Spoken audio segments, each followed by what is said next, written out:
And hello, everyone. Welcome back to Coaching the Bible. Hope you had a glorious week. Yes, I sound better and I am feeling better, although admittedly, I don't look better this week than I perhaps maybe did last week, but I feel better than I did last week. This is season 5, episode 43, episode 256. The king is in the field, ladies and gentlemen. For those who know the reference, know what I'm talking about. If you don't know the reference is to the idea that we have reached the last month of the Jewish calendar year known as Elul, and we are closing in on the Jewish New Year. The high holiday season is upon us, and there's this idea that the king, meaning God, is in the field. God is out there. His people in the field, seeing what they've been up to, seeing what they're doing, meeting them, hearing from them, learning from them. The king is in the field. It's time to be prepared, time to get ready for the high holiday season that is coming in just a few weeks. So that takes us to this week's episode 256. The title of this week's episode is On the Limits That Make and Keep Greatness. We're going to zoom in for the next few weeks on a little bit of what I'll put in quotes, repentance, what I'll call return, and also what I'll call renewal. Because over the last almost 5 years of coaching the Bible, we've talked a lot about how to lead from crisis and how to lead from success, like we did recently, how to build trust that lasts, and how to aim for greatness, even when we're sort of teetering on the sense that either we don't belong or we feel uncertain. But every leader, no matter how strong or how visionary he or she may be, they face the same truth. You cannot just keep going forward without ever stepping back, because as you and I know, that leads to burnout.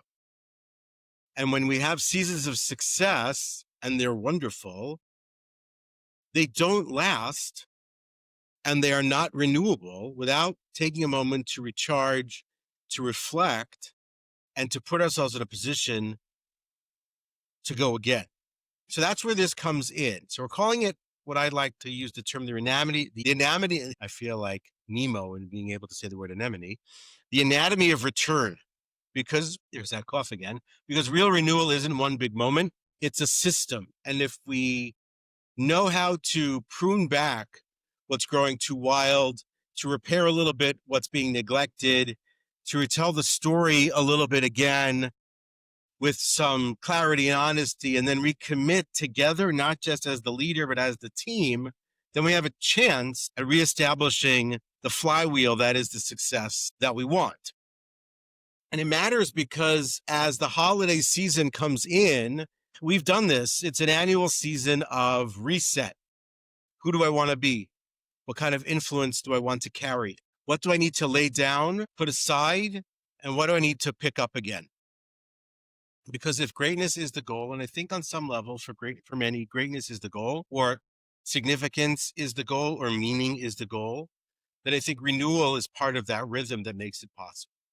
Our portion of the week, known as Shoftim, starts this return by reminding us that greatness itself begins with limits. Long intro, but I think we're going to get to it right now. Let's dive in, please. Episode 256, here we go. Every kid, I think, dreams of the crown. They want the spotlight, they want power, they want the chance to lead, they want to be known, they want to be heard about. Today, they want to be popular, they want followers, they want an audience, all that stuff. But the hidden truth that we learn about only by reading books or watching documentaries or hearing the stories is that wearing the crown is heavy. And so even if we want that, that's great, but appreciate that when we put on that crown, it comes with weight, it comes with pressure, it comes with critics, it comes with temptations that perhaps you never imagined when you first wanted it. Right? Because in the dream sequence, it's just the pluses. It's not the nightmare scenarios, it's the pluses.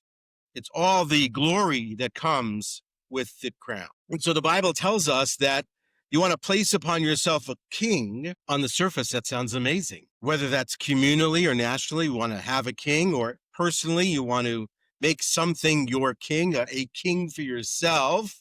You want to put that crown on, you want to step into that role, you want to be great. But the next verses are all about limits. Don't multiply horses. Don't chase wives. Don't hoard silver and gold. And the Bible is telling us something very real and very important, which we're going to zoom in on wholeheartedly today in this first part of this series, which is the desire for greatness may be real, but the way that you sustain it and the way that you build it and the way that you grow it is actually through restraint and with limit.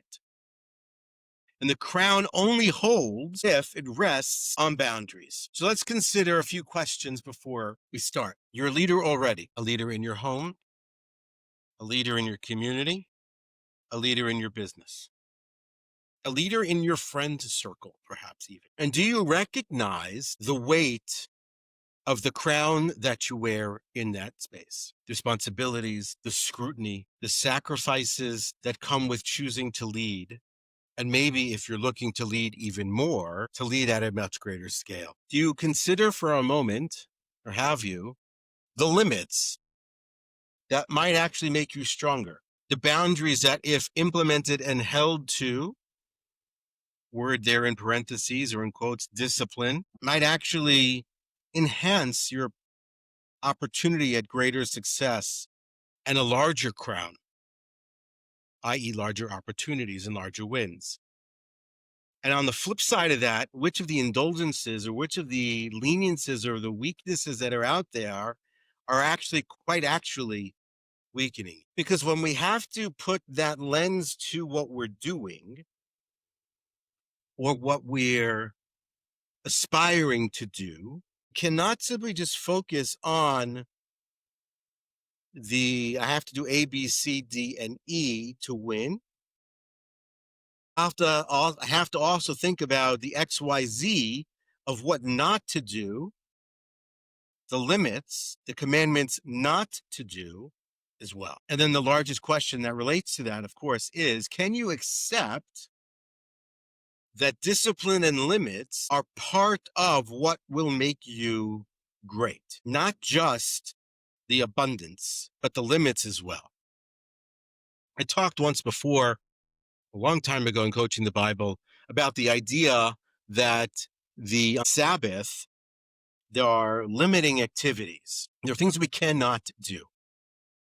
And the idea of those limits are, as they're called in some of the literature, Jewish literature, fences that are put up, that the fences are what allow the garden to actually grow.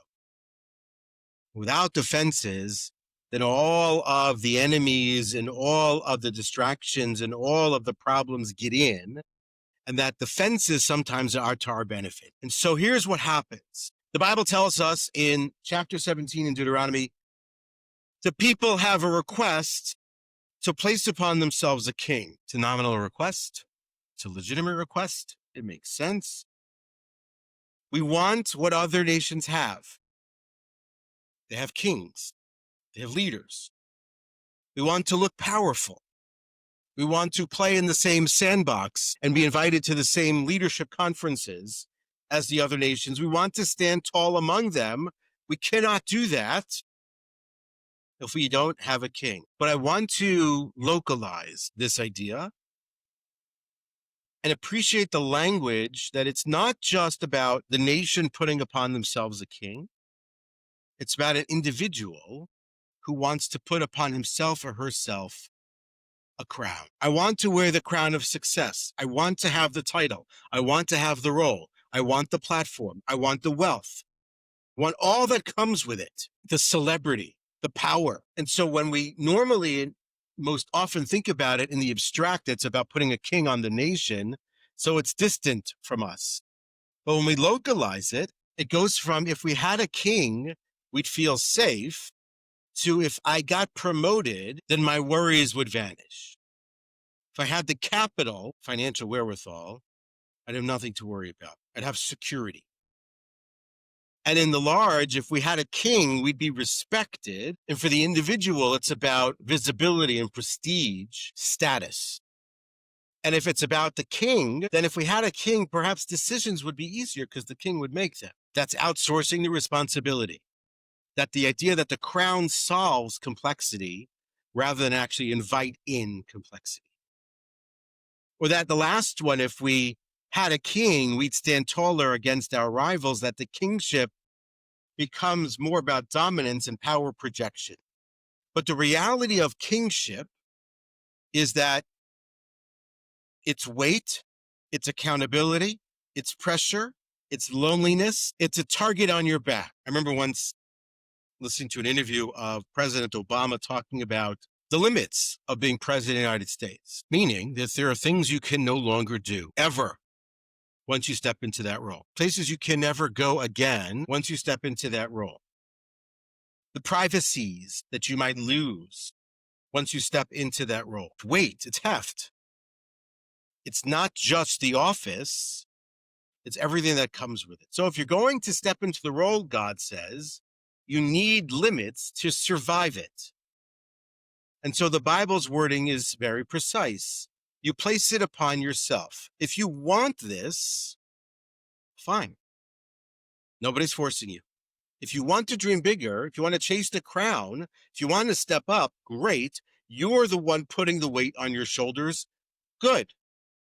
But the truth is that it's not just about the perks, it's about the limits, the guardrails, the criticism, the scrutiny, the sacrifice. And so the Bible then says, if you want to put yourself upon yourself the crown, you want to wear the crown, you want to be the king, you want to be the queen, you want to be the chosen leader, then know that there are guardrails around the excesses.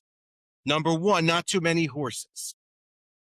So in the biblical sense, that was about military might. But in the personal sense, it's a little bit smaller than that. It's don't build the empire for its own sake. Expanding the military or expanding your power simply because you can. The modern parallel for me was George Washington, who stepped down after 2 terms, had every opportunity to be king in all but name, and yet he chose and he enforced and he created culture around the limit. Now, that didn't become the law until much later on, but he set the precedent of restraint as it related to the restraint of power of the president that became foundational to American democracy. He appreciated that from the beginning. And I think in reading the biography of him and other articles about him, perhaps it preserved his personal legacy and at that point, national stability, because it was easy to lean into otherwise. So number one, not too many horses, not too much power. Number two, not too many wives, the Bible commands against. And the understanding was that it's about alliances and indulgences and distractions.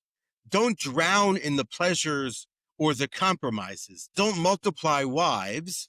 Don't create endless entanglements that compromise your values. Not that your wives, God forbid, are any sort of an entanglement.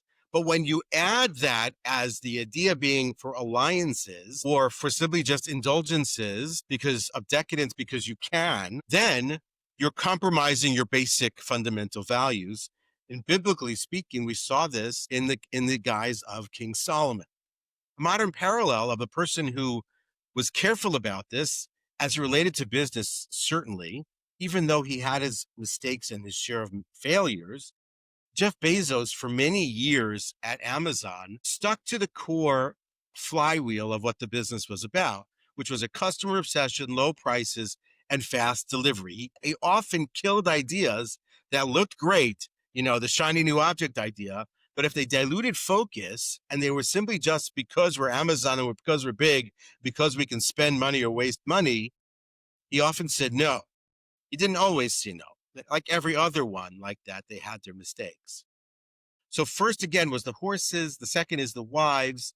And the third one is not too much gold and silver. So the first one is about power and might. The second one is about alliances and indulgences. And the third one is about wealth. Don't define yourself by endless more.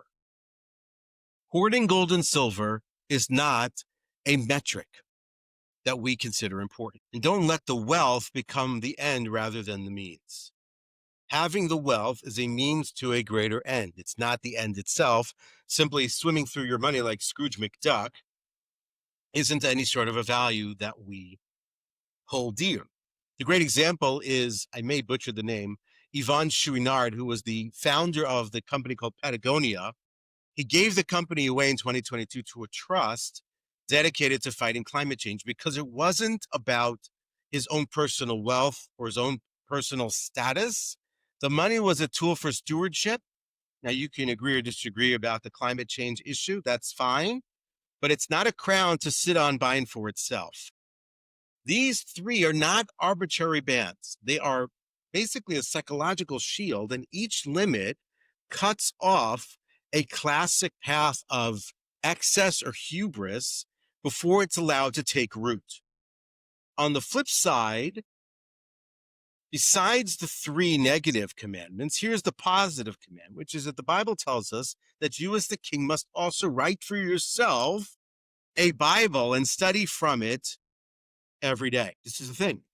The king was commanded to write for himself a Torah scroll, a Bible scroll, keep it with him all the time, and read from it all the time. The crown by itself doesn't protect you, and the limits don't protect you. The scroll does.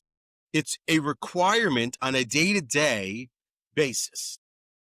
Renewal is a constant effort. It's a daily recalibration, which is hard, but is required for you to stay level-headed, focused, and service-oriented towards bigger means and bigger goals. An example here is Howard Schultz, who we've talked about a lot. He's a fascinating leader at Starbucks. He used to go on listening tours, and he would go there and he would carry a notebook with him, and he would write down what the baristas and the customers would tell him. On a regular, consistent basis, he was listening to the quote-unquote Torah, the voices of the people around him, so that he could stay focused, refocus, recalibrate, and renew. And so you have the limits, and then you have the upside of the active, what you have to do. And here then is the big insight. Without ambition, limits are unnecessary. If you're not looking to go anywhere, if you're not looking to do anything, if you're not looking to improve, if you're not looking to be something, do something, accomplish something, then you don't need limits.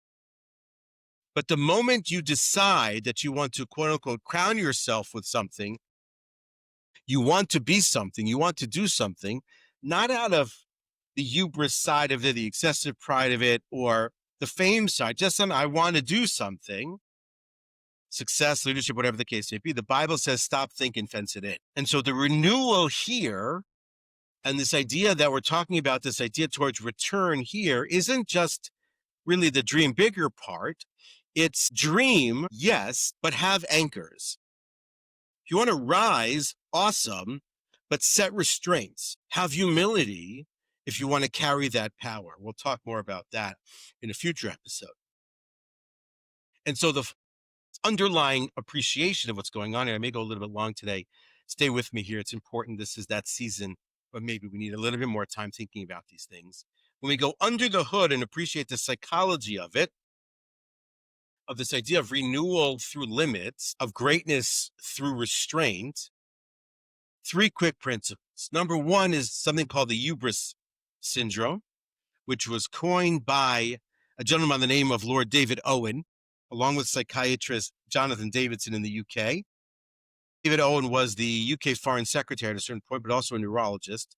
And this hubris syndrome is an acquired personality change that only emerges after someone attains power and success. It's not the narcissism that we think about when somebody on the way in talks about how awesome they are and how great they are and how powerful they are. No, it's really the opposite. It's the person who puts on the crown because they want to wear the crown, because they actually want to accomplish, they want to do things, but only after they have it, the power that they now have triggers this inflated sense of self-confidence, this contempt for advice and oversight, this maybe perhaps impulsive risk-taking, downplaying of the constraints, the preoccupation with image and legacy over substance. We know this, we've seen this, we've read about it in books, we've seen it in movies. We know leaders who perhaps embody this type of idea of the hubris syndrome. And so it matters for us because the Bible actually anticipates this syndrome.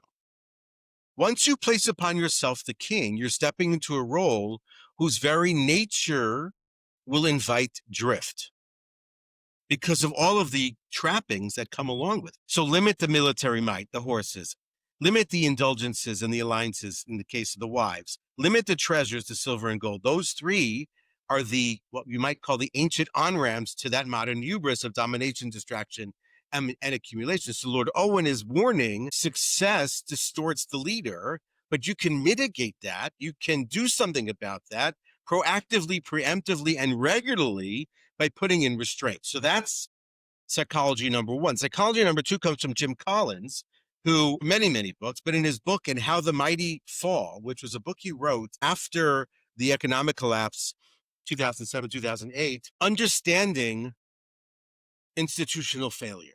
Why did those companies fail? And so the first thing is exactly what Lord Owen is talking about, is hubris born of success.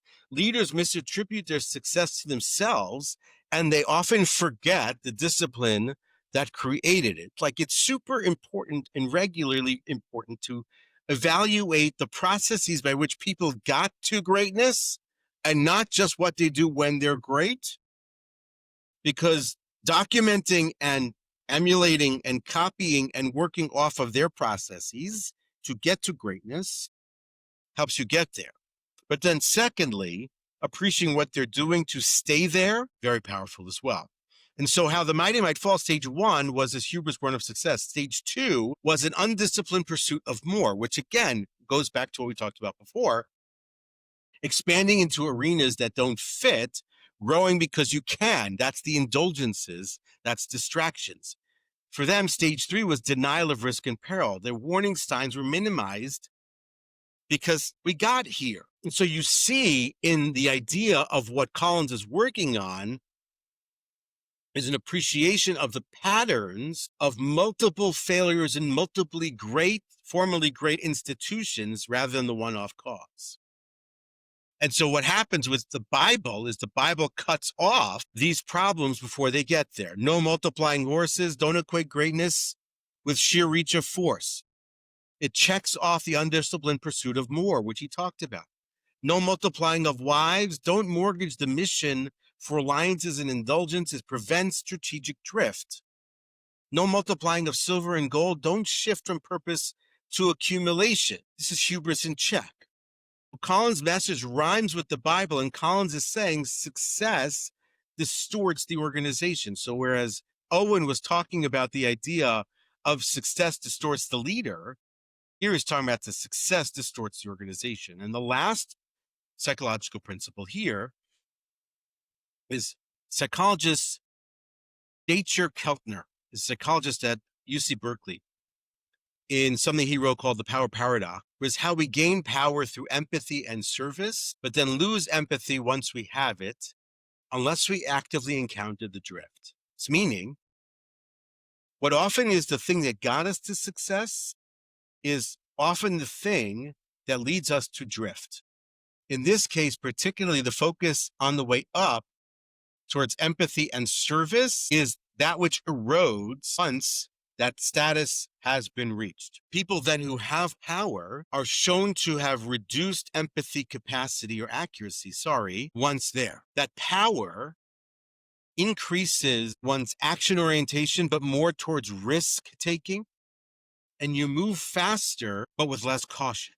And in many cases, it's moral slippage. High power participants, people with power, break small norms more often with the idea that I'm already here and the rules only apply to other people. And so if, as the Bible tells us, power tilts you towards haste, risk, and self-focus, then we need external limits. That's the horses, wives, and wealth, accumulation, distraction, and power, and daily internal anchors. That's the personal scroll idea to keep the person on task. And so Keltner tells us that power distorts our perception. And then each one of these different psychological concepts, theories, ideas, bring back and loop back and tie back to what the Bible is doing in the first place, which explains the beauty of the limits, and not ascribing those limits in the Bible to simply just kings and nations, but to ourselves, to our purposes, and to what it is that we want to accomplish. And so the renewal through limits, as we're coming into this season of renewal, is not against ambition. It's very much pro-sustainability, but it's also pro staying on path. Want to put the crown on? Awesome. Put the seatbelt on with it. Hold yourself in place. And then for today, I know I'm a little bit on the long side. I want to give you two really awesome tools. The simple version of what I'm calling the king's audit. You're the king in this situation. And then a daily anchor. Do the following thing. Take a piece of paper or a postcard, not a postcard, or an index card, and put 3 columns on the card. Label each column horses, wives, or husbands in silver. Horses is reach and power. Wives is, or husbands is indulgence or distraction. And silver is accumulation and wealth. And do a quick scan of yourself. Under each one of the horses, wives, or horses, spouses in silver, write down where you've been multiplying. So if it's in the space of horses, I'm chasing scale, I'm chasing visibility. I'm just reaching for reach's sake. So I'm looking for engagements and impressions and vanity metrics. That's in horses. In the spouses section, what the Bible calls wives, I'm adding partnerships, projects, or purpose or perks that are diluting focus. Where am I doing that? And in the silver space, i.e. with respect to wealth, am I holding resources and reserves without really using them for purpose? So you can write those things down. So if I'm in the horses space and I'm saying, you know what? I'm chasing all the visibility. I'm chasing reach. Okay, let's be honest with ourselves. In the spouses section, in the silver section as well, and then just choose one, not all of them, one, where that multiplication, where that action, the loosening of the restraints has tipped into excess for you, and now set the limit. So maybe it's in, let's say, the spouses section, you realize I have too many projects going on right now. And so I'm going to say the following: no new projects until X is finished, or no new projects during Q4, or I'm going to cap speaking gigs for the rest of this quarter. No more of that, or no more coffees for the sake of having coffee with somebody because I like to and I want to network. I'm setting a limit. It's not about the stopping of your ambition, but it is preventing the drift. And the renewal happens and begins when you name one of those places where your limits have been weakened and you make them stronger. And number 2 is what I'm going to call a daily anchor practice. So we're having the king's audit, which is much larger. And if we work together one-on-one, and I'm happy to do it, we can really take that audit to a much greater scale for you. But the daily practice then is this: each morning before you open the inbox or you go on that feed, write down one line that anchors you during the course of that action. So maybe it's a verse in the Bible, lest your heart be lifted up. You want a humility check. Man does not live by bread alone, as an example of a verse. Maybe it's a leadership mantra or principle. Discipline equals freedom. What you don't change, you choose. All that good stuff. Or maybe it's a single word: limit, anchor, stewardship, joy, happiness, whatever those things are. These are the things that are your single word anchors or limits that hold you in place. Say it or write it down. Writing it down is better because then you see it, and then ask, what would it look like to live this out today? That one decision, the one behavior, the one conversation. So I'm going to go on that social media platform, and I'm going to live the limit. I'm going to live anchoring. I'm going to hold steady against drift. I'm not going to let myself scroll endlessly into doom. I'm going to set myself this personal limit. And when I go into the emails, I'm going to focus, and I'm going to stay focused on the work. My discipline equals my freedom. By getting those things done out of the way, I'm moving forward. This way, you don't just remember the larger king's limits, you're embodying them and you're actively working on them in a micro form on a daily basis. So on the limits that make and keep greatness, which is the title of this week's episode, we're learning something very, very important. There's a tension that we feel. We want to aim higher. We want to step into greatness. We want to take the responsibility and the weight of responsibility on our shoulders. We want to do this. We're taught to live this way. We live in a society that works, and it's okay. But then immediately we have limits. Not too many horses, not too many spouses, not too much money, gold and silver. The Bible is saying go after it, but don't lose yourself in it. Dream big, but don't let the dream eat you alive.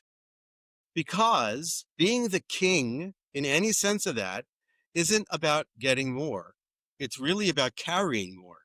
And if you don't set limits, then the very thing that's making you strong can and will undo you. So let's end with a great quote from Jim Collins, but from a different book, Good to Great, which is really a phenomenal read. Greatness is not a function of circumstance. Greatness is largely a matter of conscious choice and discipline. That's the lesson here. The crown looks glamorous, but the crown is full of discipline. So maybe the real question that we need to ask ourselves right now is this: where do I need to put the limits in place, not to hold me back, but to make sure I can actually last, to make sure that I can actually succeed over time, to make sure that I can actually have the impact and the results and the meaning and the significance that I want, and not break before that happens. That is Coaching the Bible for this week. Wishing you an incredibly beautiful and glorious weekend ahead. Look forward to seeing you next week with episode 257.